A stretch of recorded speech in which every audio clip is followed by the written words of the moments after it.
Hey guys, it's Miss Carver, and this is going to be the pond lesson for me. It's uh, it's about snakes.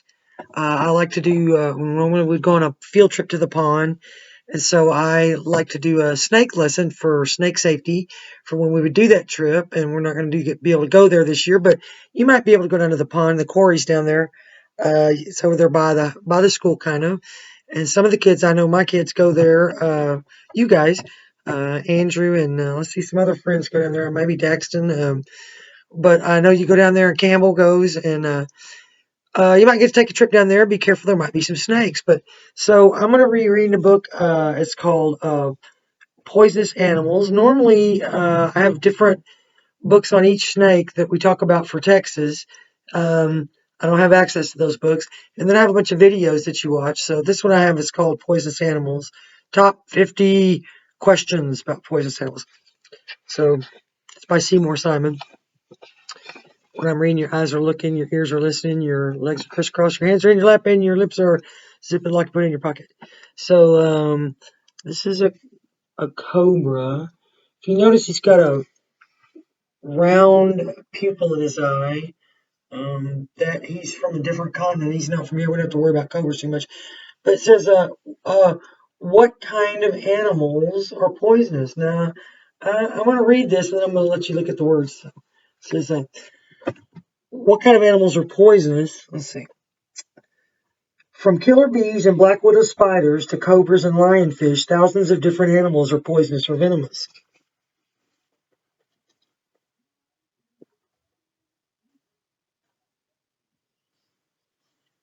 It shows you the cobra, snakes. That's what we're talking about.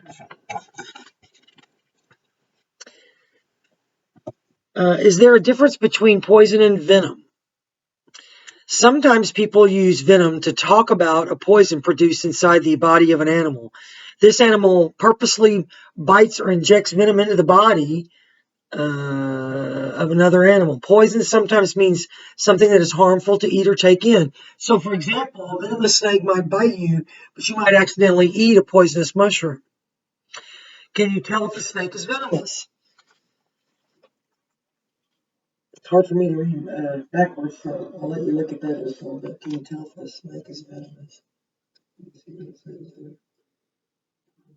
If you look at this snake right here, you can see this is a venomous snake trait. He's got the cat slit eye that tells you he's venomous.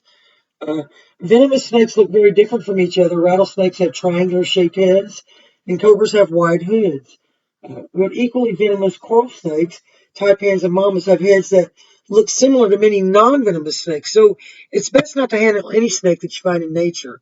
I occasionally get chicken snakes out my coop, so I catch them and I move them. If we get a poisonous snake, we will probably kill it. But again, look at the cat eye. How do snakes' fangs work? There's his fangs. Let's see, I'm really close like that. Venomous snakes use fangs to inject their poison. Fangs are a special pair of hollow or grooved teeth with tubes inside that connect to sacs of venom in the snake's cheeks. And so when you look at this picture of the fangs, you can see when he opens his mouth, they pop out. When he closes his mouth, they go back in so that he doesn't bite himself. And if you look really close, you can see the cat eye slit pupil. You can see his nostril up here, and then uh, right over this brown spot, there's another little hole, and that's his pit. He's a pit viper. That's how he feels the heat for his prey that he's going to bite. And right back here is where all the poison glands are. Let's see. Which American snakes are venomous?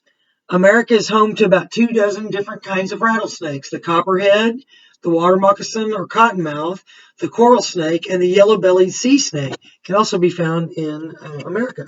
So this is a picture of a copperhead.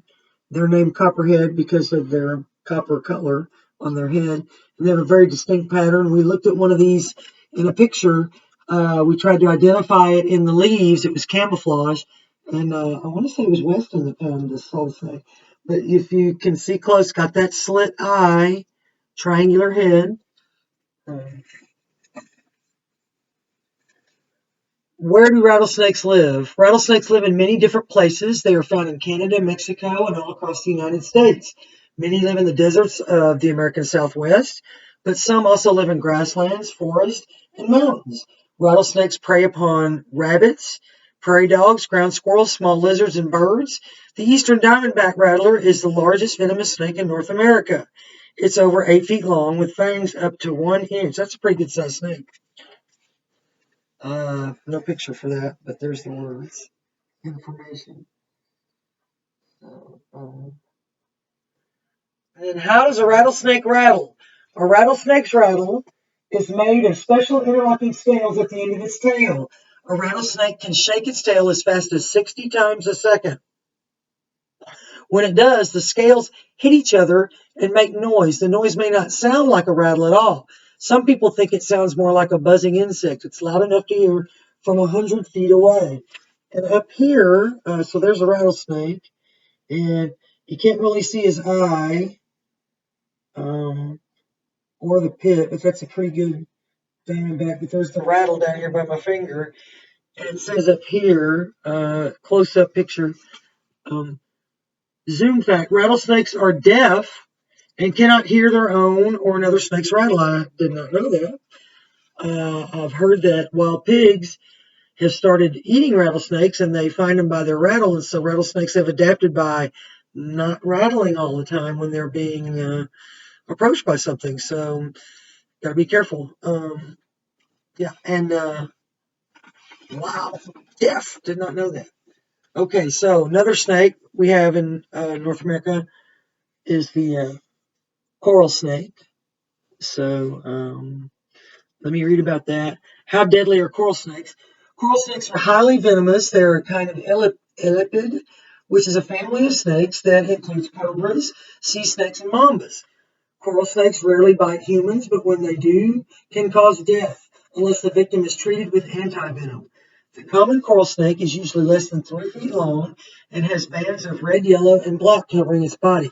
This snake, there's a king snake that is frequently mistaken for this snake because it's also red and yellow and black. But the way you tell a king snake is, if you notice, it's red and yellow together. Red and yellow kill a fellow, but if the red touches black, then venom black. That means he's not poisonous. And so some king snakes get killed because they look like these snakes. They have very small heads, and these guys do not have the elliptical eye. They have the round pupil because they belong to that certain set of snakes. Um, there's another picture where they're milking. Well, they're not milking it, but this is what they do. For the venom, they milk the snake. This would be his fangs out. They would hold him behind the neck and they would force his mouth open and put a little stick up under his fangs, and they would squeeze his neck until some fangs, the poison would start dropping out. They would collect it in a glass, and then they use that to make anti-venom, which is what they give you if you get snake bit. So that you don't die, hopefully. So I just found out that my room mother from last year, her mom got bit by a coral snake, which is kind of unusual because they have little tiny mouths and they can't really get a good hold of you. But she was bending over her fence and stepped on the snake, didn't see it, stepped on the snake, and when she lifted her other foot up, it bit her on the other foot, on the toe, and she got a really nasty bite, and she said it's very painful. So watch out for those snakes. You never know where they are. If you're down by the pond, don't be reaching up under stuff, rocks or logs or anything. Look where you're going. Be careful with your hands. Watch where you're walking, and yeah. So here's a little bit more information about being able to tell venomous from non-venomous. This snake up here on the top is non-venomous. That means not poisonous. And you see it's got the round pupil, and it's got sort of a triangular head, but it's not really pronounced. And non-venomous snakes usually have just a really slender body. Venomous snakes, also their nose is kind of rounded. Venomous snakes have more of a pointed nose.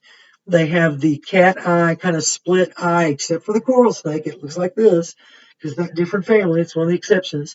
Um, they also have the venomous snakes have this pit right here that's below the nose. This is the nostril, but this is the pit where they can feel the heat from their prey and they know where to strike. Also, their head is much more triangular, and this is where the venom glands are. So their jaw is really fat, and then their neck gets really skinny, and then they have really fat bodies, long fat bodies. So that's some of the characteristics: pointed nose, pit, eye slit, triangle head, and so be on the lookout. You don't want to kill all snakes. Some snakes are good. There's some videos for you to watch. Normally, I would watch videos every day of the one of the different snakes, rattlesnakes, coral snakes, water moccasins, and copperheads, and we would talk about them, and I would point out the characteristics. So I've got the videos listed for y'all to watch, to the clips of them, so you can see what the snakes look like. And then there's in the Maydo column, there's some more information about things you can go and look at, information you can find. And then there's one video about a blue indigo snake that's a very helpful snake that eats rattlesnakes. It's a beautiful, beautiful snake. So I hope you enjoy watching those and look for those characteristics. Slit eye, big triangulated fat jaw, skinny neck, big fat body. All right, thanks for listening. And go to the craft for the pond for your craft. Yeah, okay, bye.